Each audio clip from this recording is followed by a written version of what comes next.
I am Scotty. I am an athlete.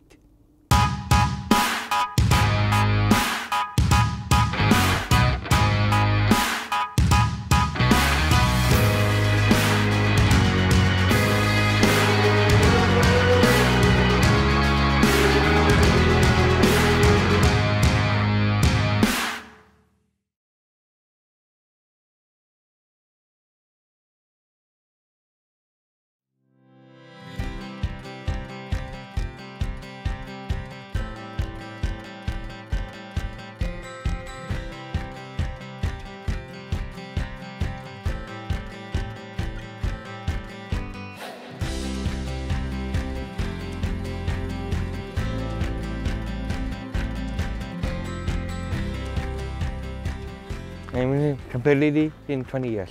I like soccer and basketball. He started Special Olympics when he was about 8 years old. His older sisters were playing soccer, so he started with soccer and then did basketball. He's done some bowling. The last couple years he's done flag football. He loves that. He does. So, I mean, whatever the sport is, he appreciates that it never ends, and he hopes that he can just, you know, all season. So. Yeah, we have said whatever season it is, that's his favorite sport. I like soccer. It's better. I like up forward.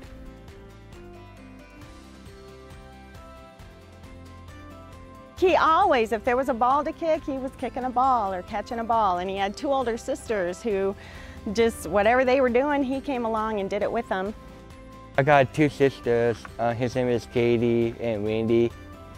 And I got like nephews and niece. Yeah, my sisters are watching my games.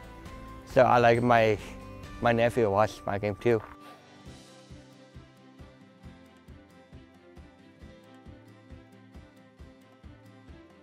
He loves to get involved in the other kids' teams, so whether it's basketball or soccer, he's always been part of their teams, and so his brother's team even included them as a ball boy when they won the state championship. His brother says, and his name is the one name that you can actually make out, Scotty Stevens. So. On the trophy.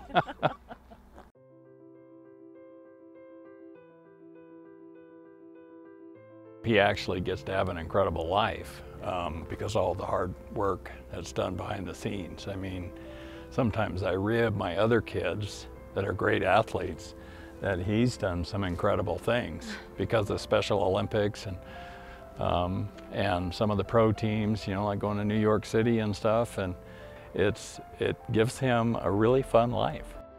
I mean, one of my favorites is when his brother and him got invited to the MLS All-Star game. And so, you know, they were part of the teams with the Rapids and playing games, but then each of the pro teams sent an athlete with his partner to California, San Jose, California, and they had a big Special Olympics All-Star game. And so Jonathan, his brother, got to be out there, and him, and it was just, you know, our mouths are just open like, you know, wow. And I think that was a fun time too, because like Jonathan was like on Scotty's coattails, you know, and Scotty's kind of leading the way. And he got this incredible opportunity, you know, through Special Olympics and with Scotty. And yeah, I think there's just something we've noticed from the time Scotty was a baby. There's just something that I think God does in the heart of a child who has a sibling with a disability. And just a softness there that they have for everybody around them, and just what it creates inside of them, an appreciation for everybody else and who they are. And I think just that aspect of having a sibling with a disability has just done a great work in their hearts to make them really tremendous people.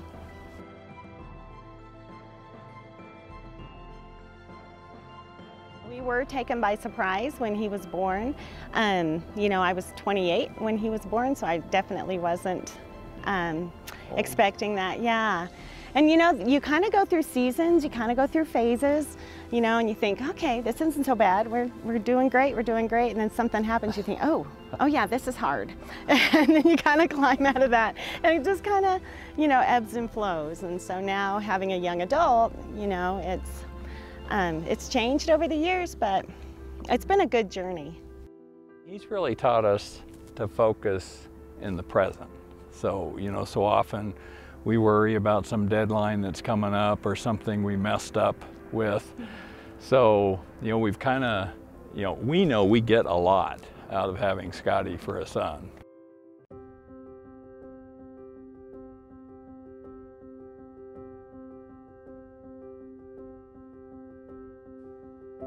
You know what comes to mind for me is there is this poem by Emily Pearl Kingsley, and she was a writer for Sesame Street, and she has a son with Down syndrome.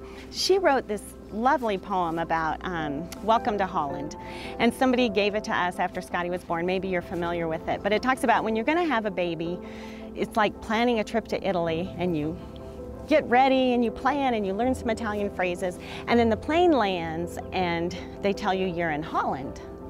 And you think, well, I wasn't planning to go to Holland, I was going to Italy. But they say, no, there's a change of plans and you're going to be in Holland. And it talks about you have to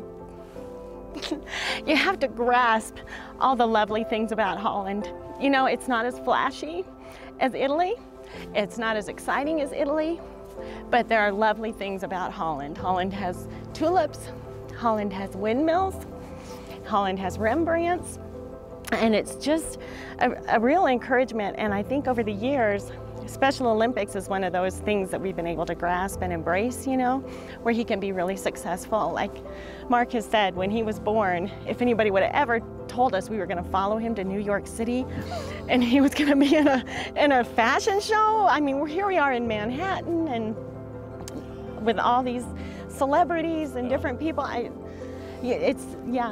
Special Olympics is one of those lovely parts about having a child with special needs. It really has helped us to embrace who he is and all that he can do.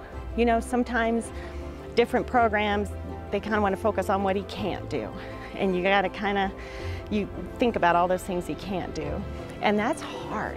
That's really hard. And then you get to a place like Special Olympics and, you know, and he scores a soccer goal or makes a three-pointer.